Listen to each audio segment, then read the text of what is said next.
सुप्रभात बच्चों, मैं वर्षा आप सभी का हिंदी कक्षा में स्वागत करती हूँ। पिछले वीडियो में हम लोगों ने अपने पाठ्य पुस्तक पसंद से कबीर की साखियाँ पढ़ी थी और समझी थी। आज हम लोग उससे जुड़े हुए प्रश्न और उत्तर करेंगे। उससे पहले हम कुछ अच्छी आदतें सीखेंगे।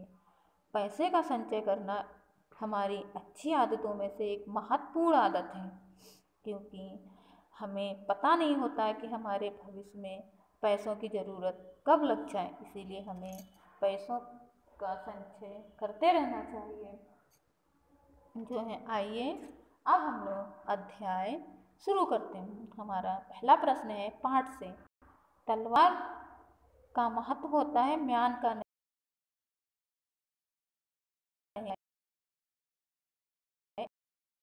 इसका उत्तर है तलवार का महत्व होता है, म्यान का नहीं से कबीर यह कहना चाहता है कि असली चीज़ की कद्र की जानी चाहिए, दिखावटी वस्तु का कोई महत्व नहीं होता है। इसी प्रकार किसी व्यक्ति की पहचान अथवा उनका मोल उसकी काबिलियत के अनुसार तय होता है, ना कि कुल, जाति, धर्म आदि से। उसी प्रकार ईश्वर का भी वास्तविक ज्ञान जरूरी है। ढोंग, आडंबर तो म्यान के समान निरर्थक है। असली ब्रह्म तो पहचानो और उसी को स्वीकारो। हमारा अगला प्रश्न है तीसरी साखी, जिसकी एक पंक्ति है, मनुआ तो दो दिस फिरे या तो सुमिरन नाय के द्वारा कबीर क्या कहना चाहते हैं? कबीरदास जी इस पंक्ति के द्वारा यह कहते हैं कि भगवान का स्मरण एक होकर करना चाहिए। इस साखी के द्वारा कबीर केवल माला फेर कर ईश्वर की उपासना करने का ढोंग बताते हैं। हमारा अगला प्रश्न है, कबीर घास की निंदा करने से क्यों मना करते हैं? पढ़े हुए दोहे के आधार पर स्पष्ट कीजिए। घास का अर्थ है पैरों में रहने वाली तुच्छ वस्तु। कबीर अपने दोहे में उस घास की निंदा करने से मना करते हैं जो हमारे पैरों के तले होती हैं। कबीर के दोहे में घास का विशेष अर्थ है, यहाँ घास दबे कुचले व्यक्तियों की प्रतीक थे। कबीर के दोहे संदेश प्राणी चाहे जितना भी छोटा हो उसे तुच्छ समझकर उसकी निंदा नहीं करनी चाहिए, हमें उसका सम्मान करना चाहिए। तो अगला प्रश्न है, मनुष्य के व्यवहार में ही दूसरों को विरोधी बना लेने वाले दोष होते हैं। यह भावार्थ किस दोहे से व्यक्त होता है?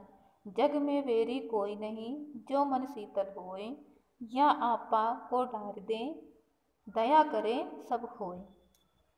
हमारा अगला प्रश्न है, या आपा को डार दे, दया करे सब कोई, ऐसी वाणी बोलिए मन का आपा खोए।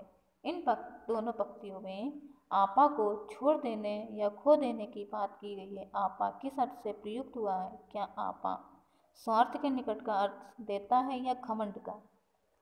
आंसर उसका उत्तर आपा खोए। इन दो पंक्तियों में आपा को छोड़ देने की बात की गई है। यहाँ आपा अहंकार के अर्थ में प्रयुक्त हुआ है, आपा घमंड का अर्थ देता है।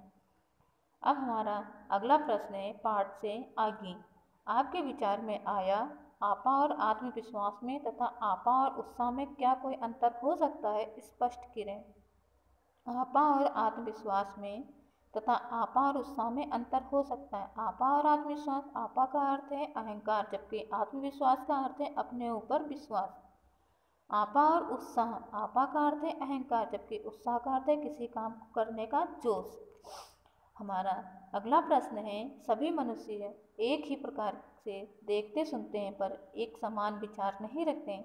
सभी अपनी अपनी मनोवृत्तियों के अनुसार कार्य करते हैं। पाठ में आई कबीर की किस साखी से उपयुक्त पंक्तियों के भाव मिलते हैं? होने के लिए यह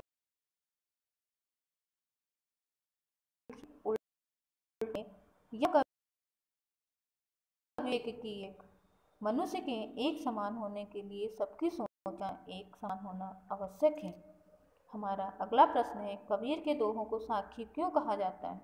कबीर के दोहों को साखी इसलिए कहा जाता है क्योंकि इसमें श्रोता को गवाह बनाकर साक्षात ज्ञान दिया जाता है। कबीर समाज में फैली कुरीतियां, जातियां, भावनाओं और ब्रह्म आडंबरों को इस ज्ञान द्वारा समाप्त करना चाहते थे। हमारा अगला प्रश्न है, भाषा की बात से बोलचाल की क्षेत्रीय विशेषताओं के कारण शब्दों के उच्चारण में परिवर्तन होता है, जैसे वाणी शब्द वाणी बन जाता है, मन में मनुआ मनुआ आदि हो जाता है। उच्चारण के परिवर्तन में वर्तनी भी बदल जाती है। नीचे कुछ शब्द दिए जा रहे हैं, उनका वह रूप लिखिए जिससे आपका परिचय हो। ज्ञान, ज्ञान जीभ, पाँव, तली, आँख, बारी। ज्ञान माने ज्ञान, जीभ माने जीभ, पाँव माने पाँव, तल माने तले, आँख माने आँख, बड़ी माने बड़ी। हमारा अध्याय समाप्त हुआ। अगले वीडियो में हम नए अध्याय के साथ मिलेंगे। तब तक के लिए धन्यवाद।